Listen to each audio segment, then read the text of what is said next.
Chad and Margaret Amato married in Chulada, Florida, and went on to have 3 children, Jason, Cody, and Grant. The Amatos were a loving family, Cody and Grant being especially close. They both attended Timber Creek High School soon after graduating and enrolling in nursing school. However, their paths were diverted when Grant couldn't pass the course, while Cody did. Despite not passing his course, Grant continued on to get a job at Advent Health Orlando, where he was fired shortly after due to stealing medication, mostly the anesthetic drug propofol. Grant was arrested and charged with grand theft. He was also accused of improperly administering medication to his patients. When questioned by hospital authorities, he claimed he had administered the drug to patients because they were not adequately relaxed. As a result of his firing, Grant became increasingly isolated and depressed. He began spending endless hours in his bedroom on his computer. He slept all day and stayed awake all night, gaming and live streaming. This is where his obsession with a specific cam girl began. Her name was Sylvia Vinsleth-Lavova,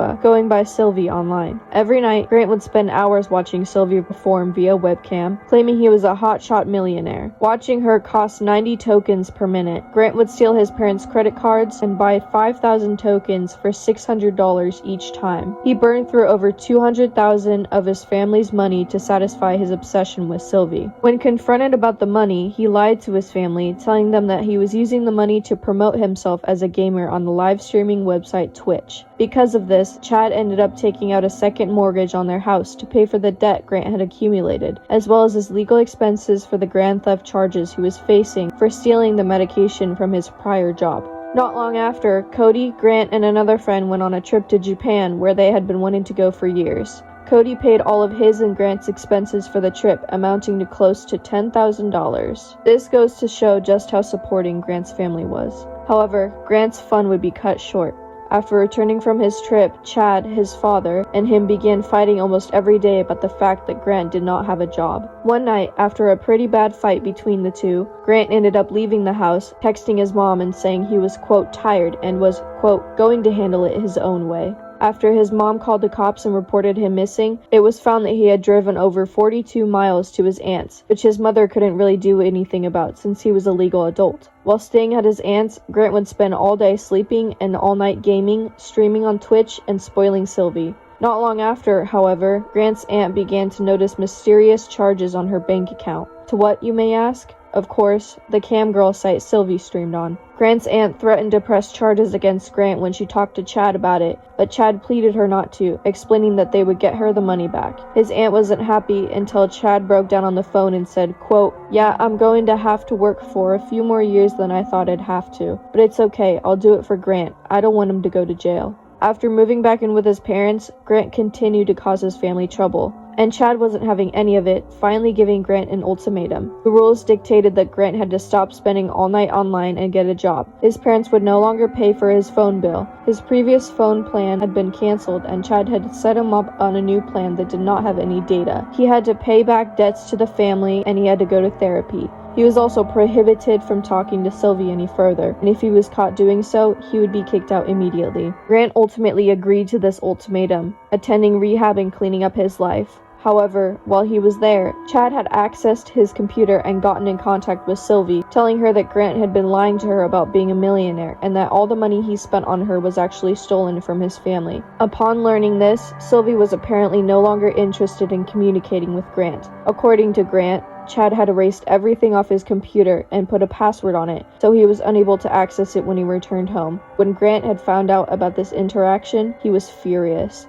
This is when things get gruesome. When Cody Amato did not come into work at Orlando Regional Medical Center on January 25th, his coworkers were convinced that something was wrong. It was completely out of character for him. Cody had reportedly refused to miss even a day of work in the past few years prior to this. They called the police, asking if an officer could carry out a welfare check on the Amato home. At approximately 9:17 a.m., Seminole County Deputy Todd Motterson arrived at the Amato home on Sultan Circle. Despite several attempts to get the attention of somebody inside, Motterson had no luck. After contacting his supervisor to tell them the situation and get the go-ahead to enter the home, Motterson and another deputy pried open a side door with a knife. Lying in the doorway between the home gym and the garage in a semi-fetal position was Cody Amato, dressed in his nursing scrubs. He had been shot once below the eye. A handgun was found laying about 5 feet from his body. The next body they came across was in the kitchen. It was that of Chad Amato. He was lying face up, having been shot twice in the head. He was wearing a holster on his hip with a handgun in it. Margaret Amato was found next in her office, slumped over her desk. She had been shot once in the head. Grant Amato, however, was nowhere to be found, and his cell phone had been disconnected. After searching for hours, Grant was eventually located and apprehended. This is when the interrogation began. Cody's definitely when you're way closer with. Yeah, hands down. Grant immediately began displaying signs of nervousness, rambling on about his life in a bit too much detail. If you didn't know, rambling is often a sign of guilt, as if you're trying to either divert the attention of the investigator to a different topic or trying to overprove your innocence. It is a very common manipulation tactic guilty suspects in many different crimes often use. As the interrogation went on, Grant described Chad as an angry and overbearing man who was physically violent towards Margaret, Jason, and Grant himself, but not Cody when they were younger. Violent towards the family? Violent towards my mom and towards me. Never to and towards Jason, but never to Cody. However, detectives found it suspicious that after 3 hours of being interviewed, Grant did not ask what happened to his family or why he was there. Jason was eventually brought in to try to wring the truth out of Grant. However, Grant did not budge, claiming that he had no clue what happened or why he was being treated like a suspect. Despite countless pleas for Grant to be honest and give him closure, Jason was getting nothing from his brother, except things like, quote, "I'm sorry, I wish I knew what happened," and, quote, "I don't have any answers for you." I don't know. I want to believe you, Grant, but you're the last person that I could put in that house. But it's hard for me to think that you would break to this point. But who else can I blame? I don't have the answers. Do you understand what we have to do now? If you're not the person that did it, we have months of stuff that we have to take care of from our dead parents. I have to call people in California to let them know that Margaret Amato is not alive anymore. I love you more than anything in this world, just like I loved Cody, Grant, and Dad. I know Dad was an asshole. I know Cody was an asshole. But they were our family, and they would have never done anything to hurt us. I'm sorry. I don't believe you. And I probably will have resentment for the rest of my life, whether you did it or you didn't do it, but I need closure. I need to know what happened to my mother, my father, and my brother Cody. Because I wasn't there to fucking help. Grant, I need you to be honest with me, man. I need to have closure. And if it doesn't come from your mouth and I have to hear it from an attorney or a law enforcement or the news, it's going to be harder for me. Jason ended the conversation with, quote, "I will pray for you, brother, because I can't pray for Mom, Dad, and Cody anymore." I'm going to pray for you, brother, because I can't pray for Mom, Dad, and Cody anymore. Keith, let me check it out.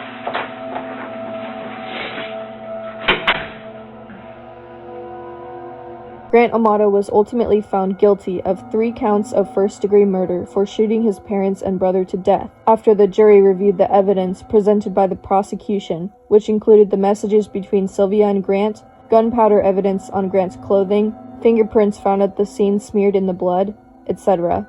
Several witnesses had been called to the stand for questioning, one of them being Rodney Funk, a neighbor of the Amatos, who said he heard loud popping noises at about 9 a.m. on January 25th, hours after the prosecutors say the killings occurred, but couldn't determine whether they were gunshots. Another witness, Sam Coors, a recorder keeper at the Florida Pawn and Gun, who said he had sold Amato 2 handguns. The last witness called by prosecutors was Allison Leneve, a forensic scientist who testified that gunshot residue was found on a pair of leather gloves belonging to Grant Amato. Not long after, jurors heard from Richard Ruth, a firearms expert with the Florida Department of Law Enforcement, who testified that 4 shell casings and 3 handguns were found at the Amato home the morning of January 25th, but the bullets that killed the family likely did not come from any of those guns. The gun that killed the family had never been found. Prosecutors claimed Chad and Margaret's youngest son, Grant Amato, killed his family, then staged the scene to make it look like his brother Cody had killed their parents and then himself. The shell casings found at the scene matched a Smith & Wesson M&P handgun found lying feet away from Cody Amato's body. However, despite the endless evidence against him, Grant's defense tried ruthlessly to convince the jury that he was innocent. Many theories as to what happened came into play, however, none of it mattered since Grant was found guilty in the end. Consequently, Grant will spend the remainder of his life behind bars.